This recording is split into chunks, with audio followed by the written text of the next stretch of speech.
been craving this for a long time. Not a break exactly, but a kind of spaciousness. 5 days of unshared quiet. No conversations, no compromises. Just the luxury of hearing my own thoughts again. There's a particular quality to silence when you're alone in a space. That first day I noticed it. Not just the absence of sound, but the absence of being observed.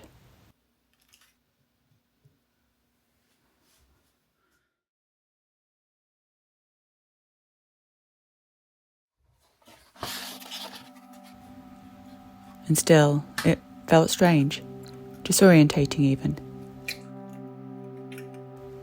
5 years of cohabiting softens your edges. Even when your partner is gentle, undemanding, and honours solitude as much as you do.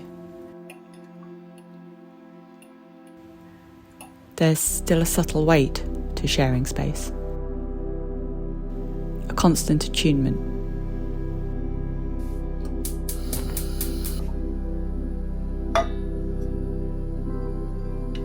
That first day I missed him, and our dog, more than I'd expected.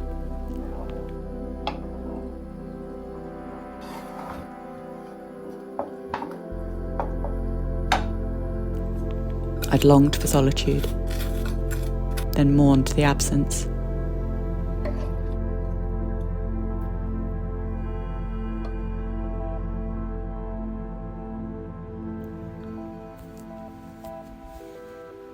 I'd come with so many expectations.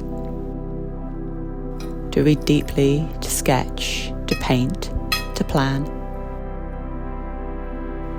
To find stillness and clarity. And, ideally, some great revelation.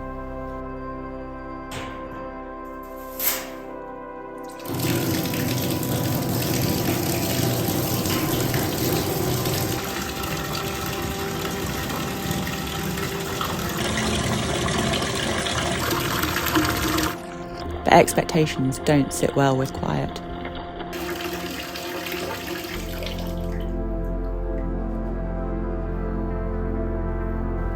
They hum too loudly. In the end, I had to let them go. Not all at once, but slowly, in pieces.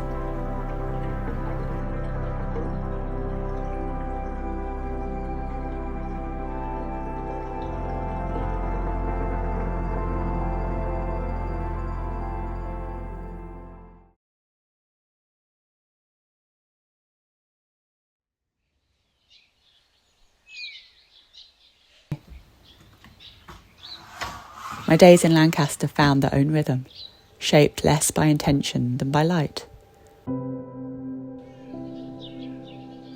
I woke early, stirred by soft sunlight through the skylight, then padded across the warm floor to make coffee. There was something quietly satisfying about that ritual. The scent of freshly ground beans, the soft plunge of the press.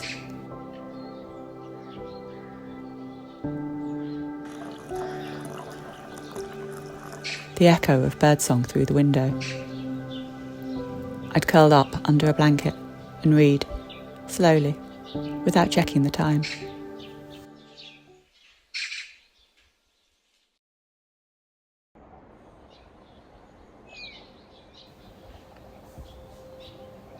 Each day I wandered slowly through the city, with no fixed plan other than coffee or air.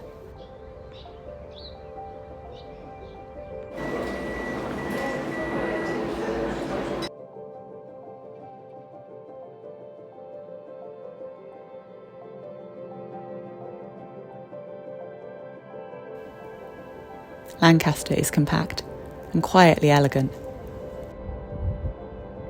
Georgian facades, slate rooftops, and narrow sun-warmed lanes.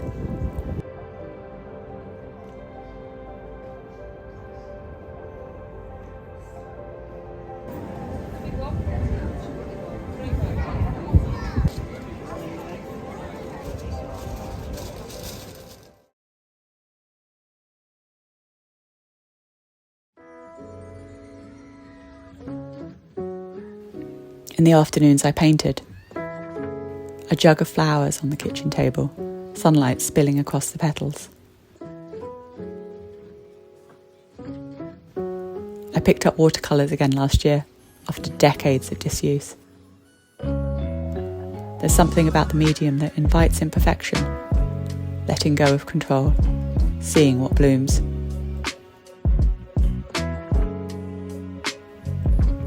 And that was the point. Not to make something good, or useful, or even beautiful. Just to make. To watch colour move across paper. To notice shape, line, shadow. The quiet joy of creating something just for myself.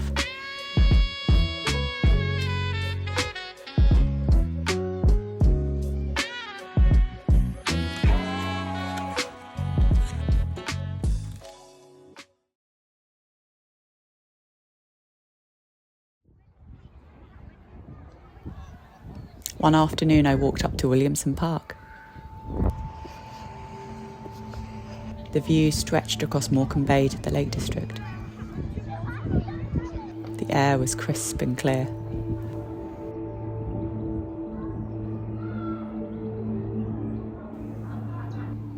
I stayed there for a long time, not looking for anything, just taking it in.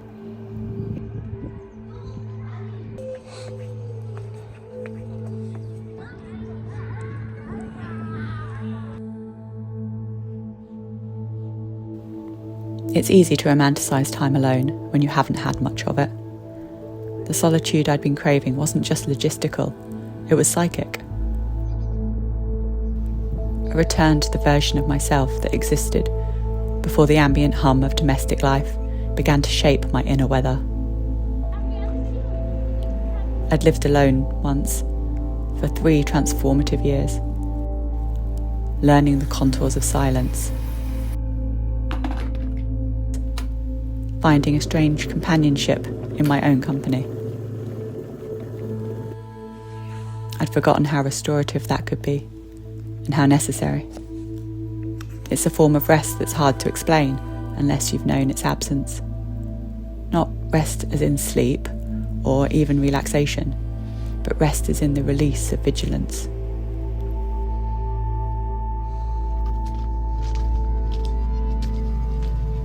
There was no urgency to do Lancaster, no list of must-sees.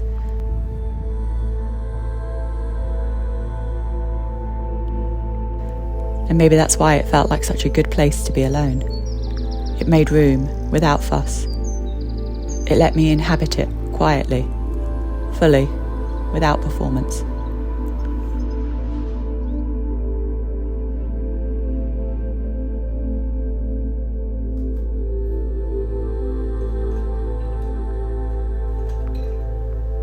It's hard to say what changed. I didn't come back with grand plans or sudden clarity. I didn't solve anything.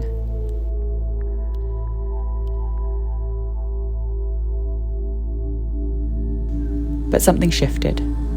Not loudly, not all at once. Just a gentle reordering of my internal landscape. A loosening of the grip I hadn't even realised I'd been holding.